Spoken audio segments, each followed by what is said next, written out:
ఇక రారిగా మీరే. అగో షెన్లకు పోలీసులు వచ్చిర్రు, షెట్లు కూడా వీక్తుర్రు కదా, మంచిగా చూడుర్రల్లా.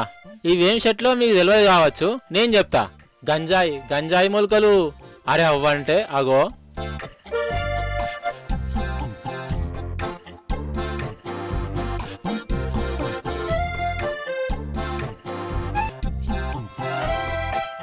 జోగులాంబ గద్వాల జిల్లా బోయలగూడెంలో బస్వాపురం ప్రాణేశు అనేటైనే పొలంలో మిరప పత్తేసిండు.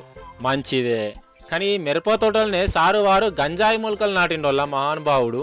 ఇక వాటిని సాగు చేసిడట. ఇక చెప్పు కథ. అంటే తులసీవనంలో గంజాయి మొలక లెక్క మిరప తోటలో గంజాయి మొలకలు అన్నట్టు. అసలు ఏమన్నా ఉపాయం చేసిండా పెద్ద మనిషి? ఇక గంజాయి మొలకలను వాళ్లకు వీళ్లకు సప్లై చేసి అమ్ముకుంటుండు. ఇక సారువారి షేను శనక సంగతి పోలీసులకు ఎరికైంది. షేకింగ్లు చేస్తే గంజాయి మొలకలు ఇట్లా బయట పడ్డాయి. వేళ్లతో సహా వాటిని బయట తీసిర్రు. చూసినావా రాను రాను ఎట్లా మూపోయిర్రు?